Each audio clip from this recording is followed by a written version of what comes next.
Paul, you've been manager of the England over 60s for a while now. We've got another Grey Ashes series approaching. How are you feeling as it's coming ever closer? Oh, it's a fantastic feeling. It's an honour and a privilege for us to be going to Australia to yet again defend the Ashes.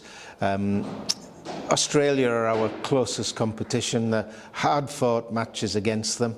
The record that we've got is pretty good at the moment. We've played them 35 times. We've won 23. They've won 10. There's been a tied game and a drawn game. So at the moment we have the advantage against them. And just last summer they were over here playing a series which we won 3-2. What did you make of that achievement? Again, look, both teams are incredibly close to each other in terms of ability and results, and games can go either way. We won the series 3-2. We were 3-1 up when it went to the last game, so maybe we relaxed a little bit, and Richard wasn't present at the game. But the hard-fought games with great friends, it was just another great achievement by the team. Australia have got the better of England recently, particularly in the World Cup final, which only further fuels the rivalry between the two teams. Yeah, Australia are the world champions, but in terms of the best team, I think that's still England. In the recent encounters, Australia have done well against us. In the final, we really didn't turn up. They were well planned, well organised, and on that day, they were the better team, and congratulations to them, and we'll be chasing them when it's the next World Cup. The team is in a new chapter now after the World Cup. What has changed? Everything constantly is evolving and moving from strength to strength. We've got a new skipper for Australia, so Richard, for personal reasons, can't come, and Edward Gordon-Lennox will be skipper, and we're taking a strong squad of 17 players across for what will be a very demanding tour. We've got 14 games in 32 days. There's 6 ODIs, 1 against New Zealand and 5 against Australia, and we finish with 2 ODIs in Perth right at the very end of what will be a tough but fantastic tour. We're getting the opportunity to see a lot of Australia. There's a lot of travelling, a lot of internal flights, a lot of bus journeys, and we will be playing at some fantastic grounds, and you know, a lot of credit goes to Dina and Claude, who I've been arranging the tour with, so a big thank you to them. And you'll be touring on the back of a strong summer that saw a series win over Pakistan in dramatic fashion on the last ball of the series. The series against Pakistan was really exciting, with a lot of runs scored.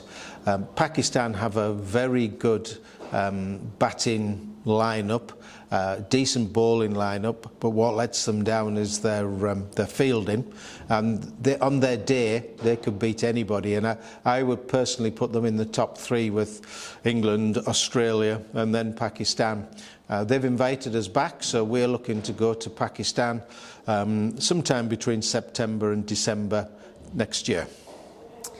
And it's important to remember it's so much more than just a cricket team too. A lot of work goes on in the community. For example, you the other day at Bristol took a young lad for When You Wish Upon a Star to the ODI. It's very important that we give something back, and it's not just about playing cricket, and it's about the brand of England Cricket Seniors. And yes, you're right, I was approached by a charity called When You Wish Upon a Star, which is based in Nottingham, and they've granted something like 18,000 wishes for youngsters with a different variety of illnesses.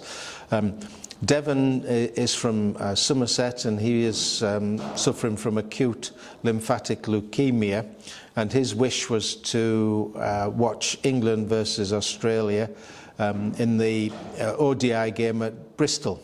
And England Cricket Seniors came up trumps, collectively with a few people, a few calls, knocking on a few doors, a few favours. We managed to get 4 very good tickets from Gloucestershire for the game. So I went with Devon, his mum and his dad, and we got in touch with Richard Thompson, the CEO of the ECB, and Richard and his team came up trumps. So Devon got to meet the England players, and he was mascot for the game.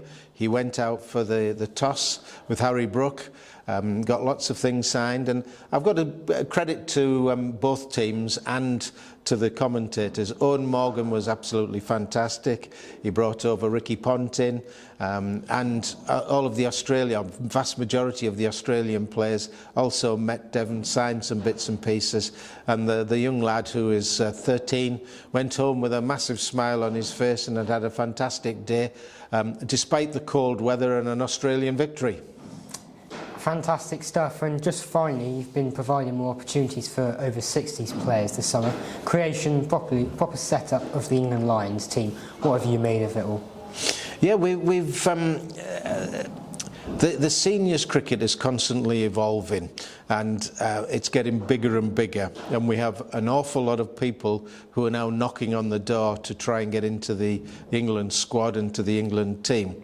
So we've replicated what they do at full England level, and we now have an England Lions team, and they played games against Western Australia, the Vatican, and they played against two full international teams, Wales and Scotland, in a Tri-Nations tournament in Wales. We will, as we go further forward, we will appoint a manager to look after them and continue to develop the structure as we go further forward. And it's pleasing to note that they beat Wales and they beat Scotland, so the future looks rosy, and some of these guys will be knocking on the door to get into the full team to play against the likes of Australia and New Zealand.